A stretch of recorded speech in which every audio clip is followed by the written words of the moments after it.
Hi, everybody. Welcome to the Tesla Life, episode 6. My name is Russell Frost. It is May 10th, and I am very glad to have with me this week on our, that's 6 episode. I'll do it over here. 6 episodes. On our 6th episode, my partner in crime and co-host, Mr. Mark Coughlin. Hello, everybody. It's Mark here. Still is Mark. Hasn't changed at all. So, yeah, number 6, Russell. Here we go. All of a sudden, we're veterans. We've been doing this so long. So long. That's like 6 shows ago. It seems like forever. Do you remember 6 weeks ago? Because I don't. It seems like forever. It's just a blur. Yeah. Just a blur. And it's gone. Oh, the ephemeral nature of life. Yep. 6 will turn into 60, and we won't even know it.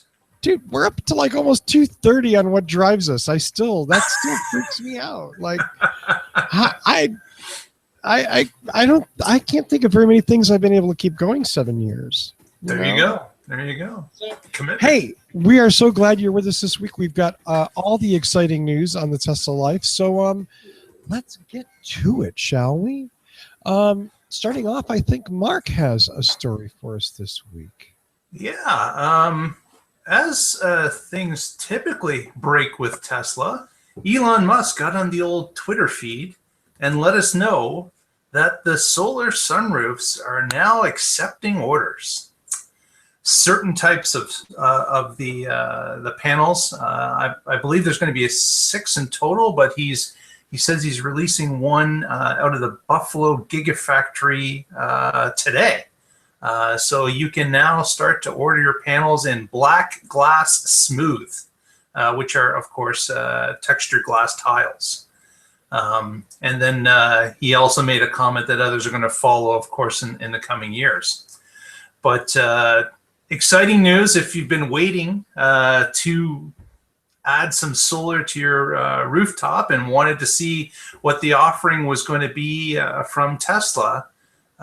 They've got some great shots on the electric site showing the textured glass on a modern and I guess a colonial type looking house. Yeah. But interesting that Elon moved to just push it live through Twitter. And now you can go online and put your order in. And I don't know what delivery times are. Obviously, I haven't ordered anything, but it's starting to roll. So exciting times in Buffalo, I'm sure, as the Gigafactory in Buffalo now starts to push out product. That's it will be very cool to see. And I mean, we just had that big hailstorm. I want to say it was in Colorado. And I saw an interesting thing on how these solar roofs hold up pretty well. I mean, we're talking like hail, like big pieces. Golf balls. Yeah. And I mean, again, this technology not only is something that's going to decentralize a power grid that's probably far too central, that's going to give people a little bit of independence, hopefully from that grid, and potentially be a stronger, better tile. Yeah.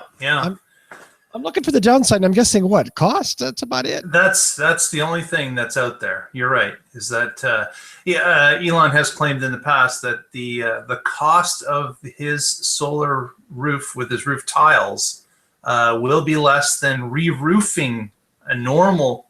Again, what normal is, we don't know, but a normal roof with the energy costs rolled in. So he's saying it would be cheaper than that. So. Wow. But then again, he may be talking about a certain style of roof. I know that, as you know, Russell, in California, that they have a lot of ceramic or clay roofs. Sure. Which, is not certainly as popular where I am. We've got, basically tar type tiles on our roofs. But what do they got in Florida? I would imagine with the heat, it's the same type of thing. Yeah, it's mostly asphalt. I mean, you see some tile and you see some metal. You don't see a lot of tile roof, a lot of tile roofs like maybe you would see more of them in California. Right. But yeah, I mean, it's mostly asphalt because it's cheap. Yeah. And it's easy. It doesn't take any expertise. I mean, go back. Takes a hell of a lot of expertise, and it's horrible horrible hard work that I would never want to do. Having had one of my homes re-roofed, I say that with experience, but it's not technically perhaps as demanding as tile or slate or these solar roofs. So yeah. So it'll be interesting to see if this really starts to take off, if this becomes part of the Tesla profit center, which obviously they hope it will, but it's going to be as people with any EV would say that EVs and solar power go hand in hand. So it's a natural extension, I see, and it's something that if done right should be quite a profit center for Tesla. So it'll be interesting to see as it starts to move forward. I'm excited. I wish, I'm a renter now. I sold my house and I'm renting, and I'm kind of okay. But I kind of wish that I wish that I had my own home again so that I'd be looking at a power wall and a solar roof, because that's me. That's totally me. Yeah. And I'd like to be in on that, on those early adopters, exploring that technology. Exactly. I'm kind of a geek that way. Actually, I'm a geek a few different ways. One of those ways is when your next story was featured on one of my favorite websites, Business Insider. Yes, Patrick, I'm talking to you. One of my favorite stories was featured on Business Insider and then taken down. No. Yeah, it's down now. I had to go to the good old webarchive.org to actually find this, because Business Insider has taken it down. So the story is very simple. Basically, the headline is Ferrari is taking on Tesla. I'm sure they are. Keep in mind, Ferrari makes a little more than 8,000 cars a year. Okay, now granted, Ferrari's an enormous name, and they make ginormous profits on those 8,000 cars a year. I'm not comparing it and don't forget the cheesy jackets they sell. Right. And the bad wristwatches. You knew that was coming, didn't you? Uh-huh. Yeah, the Ducati, they're not, my friend. Not at all. So, it's interesting that we talk about Tesla, and EVs in general is like a niche technology. And you see a company whose name recognition is global, and whose influence is arguably extensive. They make 8,000 cars a year. Yeah, it's really a drop in the bucket, isn't it? Yeah, you look at, and again, you hear things from like Ford, like, well, we could never sell 30,000 EVs a year, so why bother? Well, I don't know. Ferrari seems to do okay selling 8,000 cars, and yes, I know relative price and all that, but also relative production size. If a company like Ford can't make money on 8,000 copies of something, what are they doing? I'm wondering what is it? And I hope someone will correct me to tell me about how much it costs to set up a line and all of that. I get it, but yeah, still, I'm a little unfair, but not entirely unfair. Anyway, the exciting news from this removed article, which I'm going to assume the data is probably not good. I don't know. just guessing. I'm just guessing, or Business Insider is just teasing you. But they just had a sudden change of mind. Yes. I can't imagine what they couldn't have corrected. I don't think there's that many words in this thing, but suffice to say, Ferrari was talking about going beyond the 8,000 plus cars and producing over 10,000 cars a year, which again, here's how I'll say something good about Ferrari. If you've ever watched on video their production process, it's amazing they can crank out 8,000. They're meticulous, to say the least. But nonetheless, Ferrari is looking at taking on a company like Tesla in electrified vehicles. And I have to say that Elon Musk, who's already putting out 8,000 cars a year, okay, well over that. Yeah, a bit more. Yeah, probably isn't exactly going to be losing sleep that Ferrari might be encroaching on his territory. Yeah, I think last year they put out 76,000 cars. Yeah, crappy Model S's and Model X's. Yeah, little things. Yeah. Now we're not talking about like high-end luxury vehicles. We're just crappy, cheap econo boxes. So, yeah, I'm not really sure what it's always. having been a Prius guy and an EV and a plug-in and a hybrid activist evangelist for so long, you know, I've seen this come through where it's always like whatever the leading green technology is, there always has to be a killer for it. You know, is this the Prius killer? Is this the, the Tesla killer? Yes. The Tesla killer. Yeah. You know, it has to be an epic battle to the death. They can't just be, these guys have a chance to maybe grab some market share. Maybe, and if they sell $200 billion per vehicle Ferrari EVs, then, good for them, I guess. I don't know. Interesting though about the Business Insider. Put it up, take it down. That's kind of bizarre.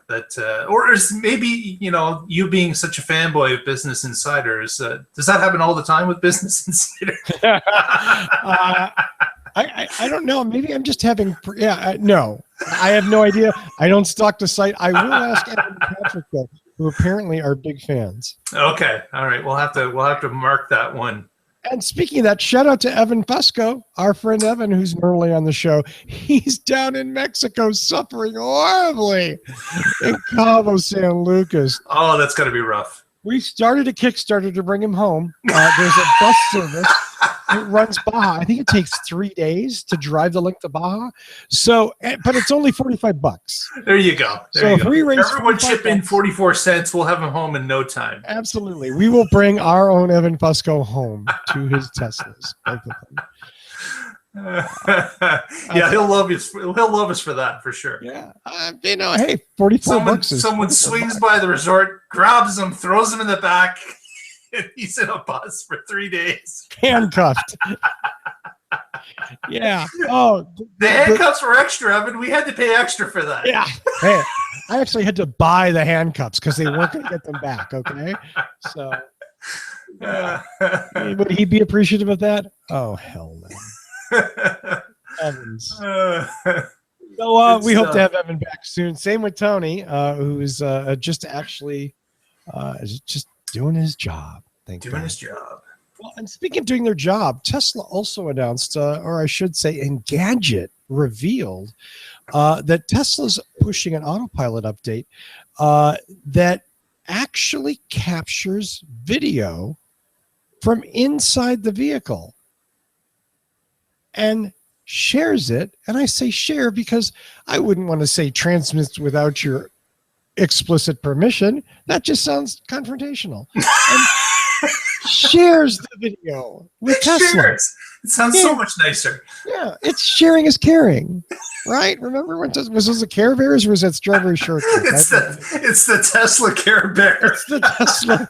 Oh, it's Tesla the Care Bear. Oh, there's the show title. Tesla the Care. I gotta write that down, or I will forget. Yeah, thank you for calling that. So, I'll give you my perspective, and then Mark, you can run with it. In general, I'm one of those people that has lived his life on the internet because I've run businesses that were publicly accessible or advertised to the internet. My address, my phone number has been there forever. It's not so much now, but so I've kind of lived my life in the open, and I share. If an application crashes, I send a report to the developer. I'm a huge advocate of privacy and understanding those limits, but I'm also like, whatever. Is somebody's going to see me picking my nose in my Model S? Is that the worst that's going to happen? So I guess on one hand, I don't know that this is a big deal. And on the other hand, I do see a pattern. It seems like I see a pattern from Tesla of taking data and making it theirs and not giving it to anyone else, and not necessarily getting your explicit approval. Just sort of like, okay, you want this update, you agree to everything, right? Yeah. Who's reading that stuff anyways? So I don't know. What do you think, Mark? Am I crazy? I think that as time goes along, every device that's connected to the internet is slowly encroaching on our privacy. More and more devices, whether it's our fridge, our iPhones, the iPads, the computers, the cars now, they're all taking a little bit of it away in little pieces. Most people aren't noticing all that much, but really when you add it all together, like this is a tremendous amount of our personal data that's leaving us. Is it going to matter? At this point, I don't know. I don't see it in my life. Like I watch it and I understand that these things are leaving, but it's not there. Well, the lawsuits haven't come yet. That's showing that people are getting recorded and put onto the Tesla parking lot pictures. Like it could happen. It could happen. They shut down, right? Yeah, but it's interesting to see that that just more and more of this is happening everywhere, and I think people are just getting used to it. In fact, they're getting tone deaf to it. They're just ignoring it at this point. And until something happens and someone gets sued or some case comes out that shows that the video actually leaked somewhere, then the proverbial shit will hit the fan. But at this point, it's all just water under the bridge, I think. Right. And I should clarify, in the article, it does say that the video that Tesla is gathering, like a little baby holding it to your breast. Yeah, gathering is only from the external cameras. And again, supposed to help them evaluate autopilot updates and autopilot features. So, I don't know what stops them from activating an internal camera. If there is one, I don't know. Maybe there isn't one. But yeah, I mean, I agree. It's sort of like a couple of years ago, maybe it might have been more. A few of the insurance companies rushed smartphone apps to the market. One of them even so boldly saying that if you install their app, they would give you a discount. Well, of course, as soon as you install their app and agree to their terms, basically they're in your passenger seat wherever you go. Speed, everything is tracked by these apps and then sent to them. So if you drive outside of certain parameters, guess what? Your insurance could go up too. That accident you claimed went down one way. Well, they have evidence that maybe it didn't quite happen that way. Kind of like oil prices. They go up much faster than they go down. Yeah, I mean, that's the thing. Like there's always been you always hear about insurance companies wanting to lower your rates. Problem is they never seem to go down, do they? They always seem to go up just a little bit. Yeah. So you could have a $700 deductible, but that's true. That's true. Yeah, because last year you only had a 500, but that's all right because you've forgotten about last year. Yeah, exactly. It's not a problem. So this is one of those that's going to have to be a wait and see things and see, like you say. I mean, all that's going to have to happen is some engineer from Tesla posting video of somebody driving topless in a Model S, and party's over. That's it. Yeah. Then everybody's in trouble. Yeah. So. You're right. That's exactly what's going to have to happen in order to blow the lid off this thing for sure. Is some use of the data in a way it wasn't designed to be used or leaked. Right. Well, I mean, that one cocky Tesla owner that insults Elon on Twitter, and all of a sudden, here's a shot of him. Like, ouch! What are you doing in the car, sir? Sir, please, for the love of God, cover that. You know what I mean? Like. All of a sudden, Elon's like Trump with the FBI on a short leash. There you go. I definitely did not mean that. Didn't mean to go political over there. No, meant nothing. Mark, save me from myself. There's no help, man. I could throw you a life ring, but you're not even going to catch it. For the love of God. If only there was a news article about DC charging. Oh, well, there is. So here we go. The kind of interesting, a story broke on the Tesla Motor Club, which is a forum that, of course, many of you know about, that a particular user of CHAdeMO chargers. So obviously this guy's off the supercharging, I guess, normal supercharging routes. He uses a CHAdeMO charger all the time, quite frequently. And really, the supercharger is a lot less. But with the CHAdeMO charger, using it almost exclusively. For example, they indicated it did about 245 charge-ups using the CHAdeMO over a period of time where he collected over 6 million kilowatt hours. Wow. He started to notice that the car was not taking in the energy as quickly as it used to. And he chalked it up to the normal things initially, such as maybe it was a little bit hot. The battery was not as cool as it needed to be. The particular station he was at was not maybe, functioning at 100%. But over some time, he started to realize that it seemed to be going on extended. That every time he stopped to charge, that the rate was, not 90 anymore. It was down to 75 kilowatts. And he got so concerned that he booked an appointment with the Tesla service and had it taken a look at.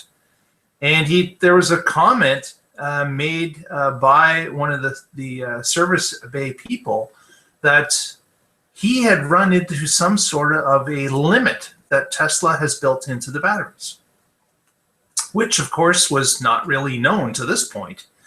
And it basically stated that when a car is DC fast charged for a number of times, the battery will automatically regulate itself and drop down the charge speed so that it would fight against degradation to the battery pack.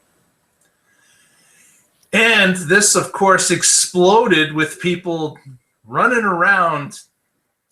Their heads were cut off, that this is just crazy. But it turns out that that's exactly what's been going on in the background. The Tesla battery, the car itself, is tracking the number of times that it's DC fast charged. And let's keep in mind, most people aren't DC fast charging constantly. Most people will come home at night and they will plug it into their house and it will charge at a lower rate overnight. Not most will be on the road constantly and just charge from supercharger to supercharger to CHAdeMO and just keep going that way, as this gentleman seems to have been doing. So with that, another piece of information has leaked out that this has been going on, but no one's really noticed it to this point. So last year, as mentioned earlier, 76,000 cars were sold, but really this is the first mention of this since Tesla has been selling these cars. Really, it's really been, no one's really run into it. So I would say certainly it is a rare case. I would think that anybody that is using a car under normal conditions wouldn't run into this, but it is interesting that it is out there. I'm not going to be as nice as you. Is that a surprise? I can't say I'm surprised. No. I mean, I'm not even sure who I'm going to be mean to. But number one,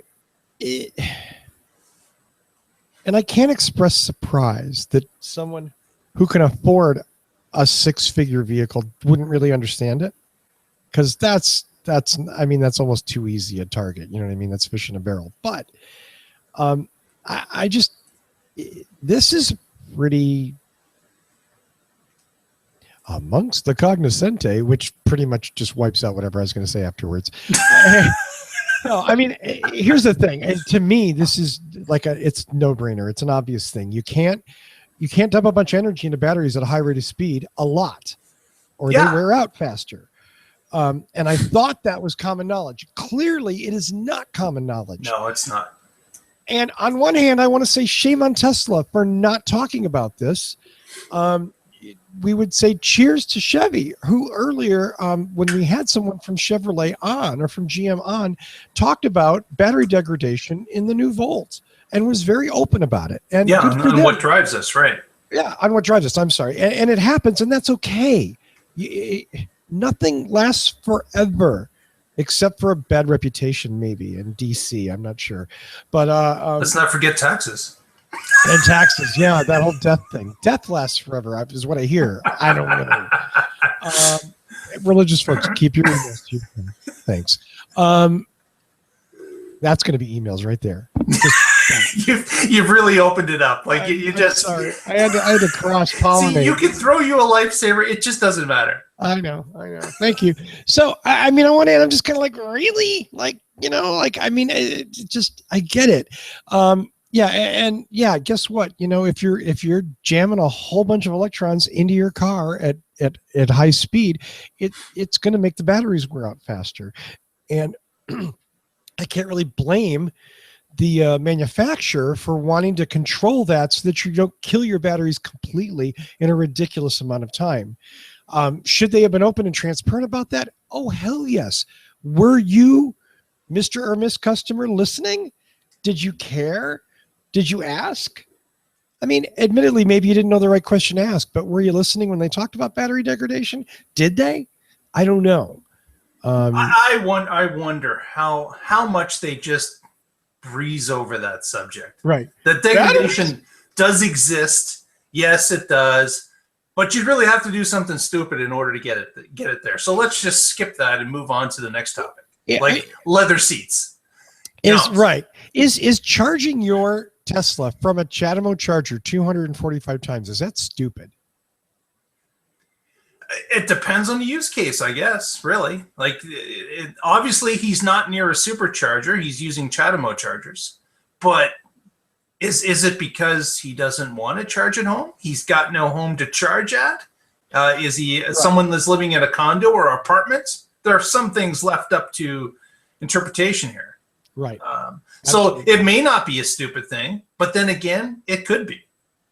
And I agree with you completely, Mark. I mean, I think the average use scenario that Tesla designed these vehicles for was that most of the time people would charge at home at a much slower, at a much more supporting longevity of the battery cell rate than they would at a supercharger or at a CHAdeMO charger. So, and obviously they were correct too, because here we are, a number of years into the release of the S and the X. And this is the first mention of it. So, you know what? Their assumption was correct.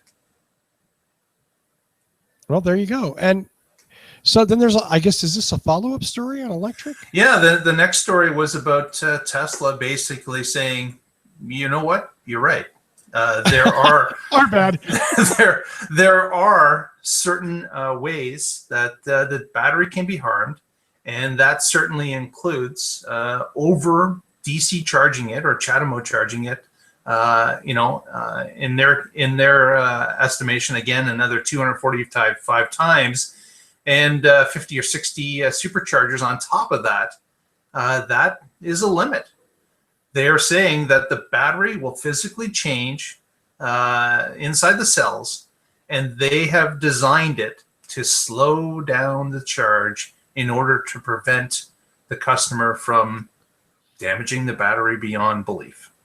So they're obviously protecting their warranty. They're trying to protect the customer in the sense that they don't want the customer to be, saddled with a large bill to replace the battery pack.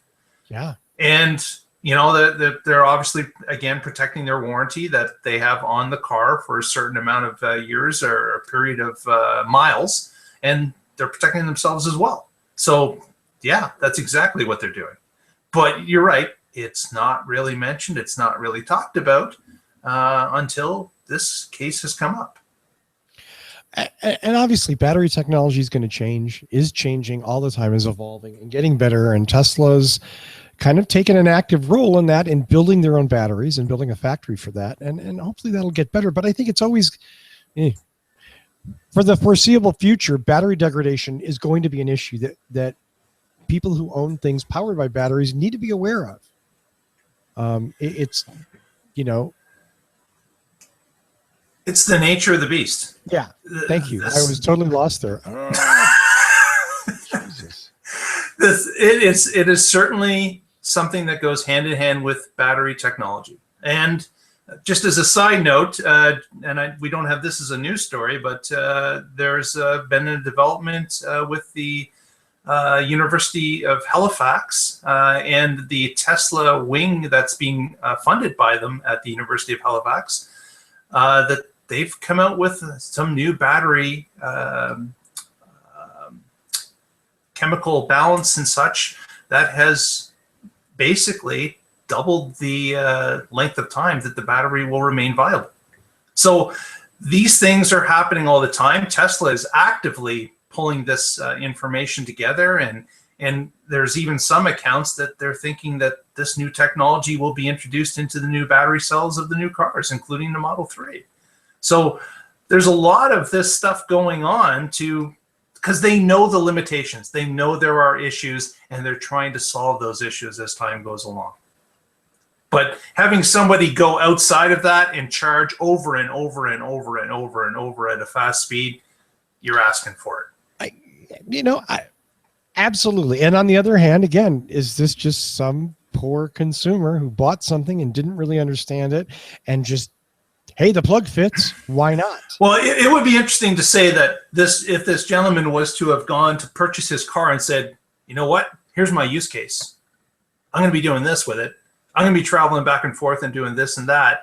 And I'm going to be using the DC chargers all the time. And whether or not the Tesla sales agent or a specialist would have just sat back and said, oh, that's nice.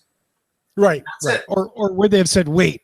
Yeah, exactly. There's a problem there. There is a problem with your thinking, and here's the problem. This is what can happen. Right. This is why it's important to have a charger in your home and to charge as much as you can, because that will support a longer life for the battery pack. Right.